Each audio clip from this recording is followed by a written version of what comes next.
आप सभी जानते हैं कि नया साल आ चुका है और नए साल के साथ ही हमारे त्योहार भी आ गए हैं, जैसे कि लोहड़ी और मकर संक्रांति।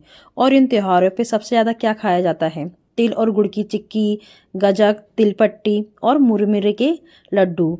तो आज मैं आपके साथ उन्हीं में से एक रेसिपी शेयर करने जा रही हूँ, गुड़ और मुरमुरे के laddu. Hello guys, welcome back to my cooking video.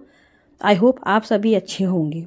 तो यहाँ पर मैं गुड़ को इस तरह से चाकू से कट कर रही हूँ और इस तरह से कट करने से गुड़ जल्दी मेल्ट हो जाता है। तो यहाँ पर मैंने 1 कप गुड़ लिया है। अब उसके बाद मैंने यहाँ गैस पर एक कढ़ाई रख दी है और उस कढ़ाई में मैं ये 3 कप मुरमुरे लिए हैं, उन्हें रोस्ट कर रही हूँ। इस चीज़ का आप विशेष ध्यान रखें कि जब भी हम गुड़ और मुरमुरे के लड्डू बनाते हैं तो उसका रेशो हमेशा 3:1 होता है। मतलब अगर 1 कप आपने गुड़ लिया है तो आपको 3 कप मुरमुरे लेने हैं। चाहे तो आप कटोरी से भी मेजरमेंट कर सकते हैं, लेकिन अनुपात सेम ही रहेगा। तो यहाँ पर मैंने मुरमुरों को 5 मिनट तक अच्छे से रोस्ट कर लिया था। और रोस्ट करने के बाद हाथों से आप इस तरह से फोल्ड लें और चेक कर लें, इजीली इस तरह से ये मुरमुरा फूट जाएगा। मतलब हमें मुरमुरों को अच्छे से रोस्ट करना है ताकि उसमें क्रंचीनेस आ जाए। फिर उसी कढ़ाई में मैंने 1 चम्मच यहाँ पर देसी घी डाला है और उसके बाद जो ये हमने गुड़ काटा था उस गुड़ को हम डाल देंगे और कंटिन्यू उसे इसी तरह से चलाते हुए मेल्ट करना है। गैस की फ्लेम को आपको बिल्कुल कम रखना है और इस चीज़ का ज़रूर ध्यान रखना है कि गुड़ को आपको लगातार चलाते रहना है। जब भी गुड़ को मेल्ट करते हैं बहुत लोग, तो उन्हें ये डर लगता है कि गुड़ जल जाएगा, नीचे से चिपकने लगेगा। और बहुत लोग तो जब गुड़ और मुरमुरे के लड्डू बनाते हैं तो गुड़ को मेल्ट करने के लिए उसमें पानी भी डालते हैं। तो पानी डालने के 2 कारण ये होते हैं। एक तो ये कि जब हम गुड़ को पकाएंगे तो पानी डालने से उसका काफ़ी अच्छा कलर आ जाता है, और इसलिए भी डालते हैं कि गुड़ में अगर मोटे मोटे हमने चंक्स डाले हैं तो पानी डालने से वो मेल्ट हो जाता है।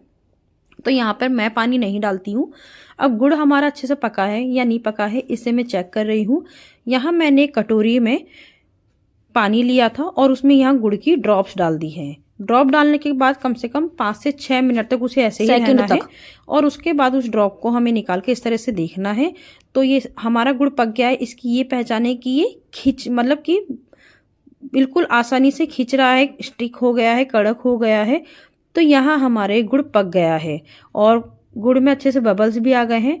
तो ये गुड़ हमारा पक गया है। उसके बाद मैंने इसमें आधा चम्मच सौंफ डाली थी और यकीन मानिए सौंफ डालने से गुड़ और मुरमुरे के लड्डू का फ्लेवर और ज़्यादा बढ़ जाता है। तो सौंफ डालने के बाद मैंने उसे अच्छे से मिक्स कर लिया था। फिर मैंने उसमें मुरमुरे डाल दिए थे और फिर इसे लगातार मिक्स करना है। यहाँ पर मैंने गैस को बंद नहीं करी है। जब ये अच्छे से गुड़ और मुरमुरे मिक्स हो जाएंगे उसके बाद मैं गैस को बंद कर दूंगी। लगातार चलाते रहना है और इसे मिक्स करना है। अब बहुत लोगों की ये भी डाउट रहता है कि गुड़ तो गर्म है, हम गरम गरम के लड्डू कैसे बनाएंगे। तो उसकी भी एक आसान ट्रिक ये होती है कि आप एक कटोरी में साफ पानी ले लें और उस पानी को अपने दोनों हथेलियों में लगा लें और इस तरह से लड्डू को बांध लें।